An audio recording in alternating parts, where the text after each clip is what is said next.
Welcome to G2G Ministries, and here are your Sunday morning announcements. Jehovah,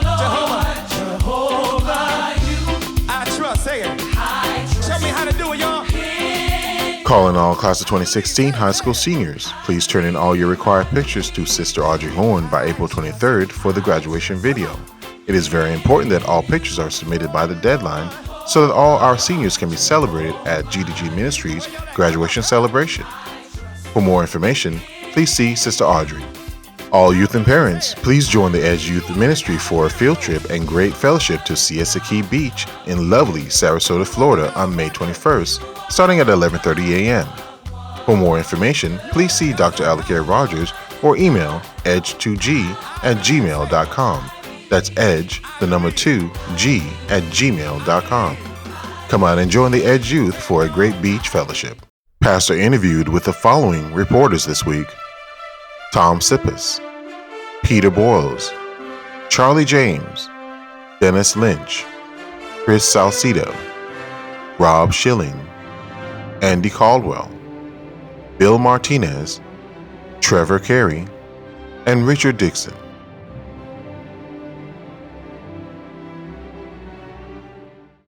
Of at least 70 people, including women and children, were killed over the weekend and no more than 300 wounded in an apparent suicide blast that rocked a park in Lahore, Pakistan. The blast apparently was the latest of Taliban attacks which targeted Christians. Joining us to discuss the attack on Christians throughout the world, in particular the Middle East and in Pakistan, founder of Glory to Glory Ministries, Aubrey Shine. Thank you, Pastor, for being here. Great to be with you again. And we kept Amy over from the first block. Amy, TV anchor for The Blaze TV. Amy, thanks for sticking around for us. Let's just start with the fact that, and I don't mean to sound sarcastic in this or snarky, but the Pope seems to finally realize this is a big, big problem. And he came out on Easter Monday and said, we need protection. We need world leaders to start protecting Christians and people of all beliefs. What happened? Is it just that it took this killing? Did it take the killing of the nuns in Yemen?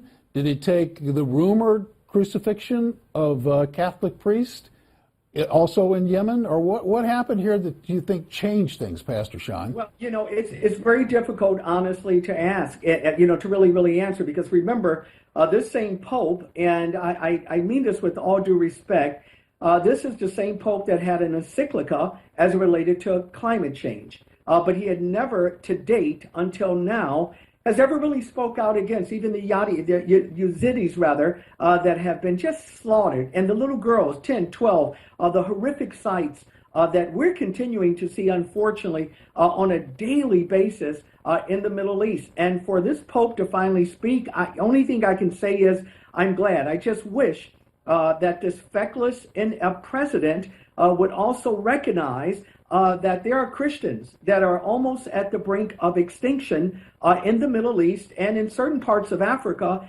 And to date, this department has yet to declare that Christians are being martyred. And I have a sneaky suspicion, if this was an imam that had been, persecuted like this, or if there were a group of Christians for the first time that would begin to blow themselves up, would we finally hear something from this apologetic president that we have on this issue? I'm just glad that it's finally happening, that someone is saying something about this sadistic, horrific thing that we are seeing in the Middle East.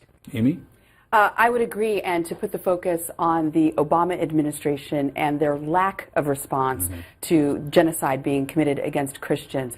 Now, Congress had to pass a bill to put the Obama administration's feet to the fire to name what is going on. Secretary of State John Kerry finally did, just 2 weeks ago, declare that the violence, the torture, murdering of Christians in the Middle East by ISIS is in fact genocide, but they did it under duress.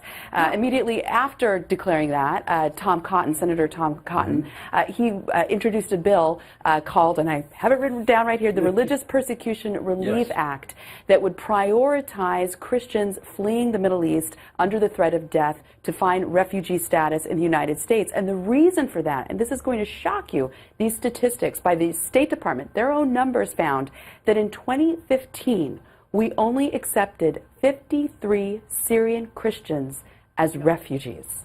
53 grand total. From San Bernardino, December 2nd, until the end of February, we only accepted 3 Syrian Christian refugees as compared to 474 Muslim refugees. The system has been woefully negligent in recognizing the genocide being committed against Christians. Why? Well, you can throw out your theories as to that. Yeah. Some are bureaucratic, some are ideological, but clearly we need to do more. Pastor, you're the amen chorus back behind Amy here. Is it going to make any difference, though? It's my question. With this president, absolutely not. Listen, I have opposed this president from day one. I know the professors that trained Dr. Jeremiah Wright. And I can tell you, this president, and again, I don't care if one doesn't like what I'm saying, the facts bear out. This president went on his tour to apologize in the Middle East, in particular, about the atrocities that the Crusaders brought. By the way, we're talking Crusaders that really were responding to a bunch of militant Muslims at that time, and 500 to 600 deaths that occurred. But now it's taking an act of Congress. It never took an act of Congress for him to ask us to apologize. It never took an act of Congress for him to remind us we shouldn't be so quick to judge Islam, and that 500 billion jihadists, by the way, don't really represent Islam. It does represent Islam. That doesn't make me Islamic phobic. It just makes me an individual that has enough intelligence and book smart to realize we are under attack.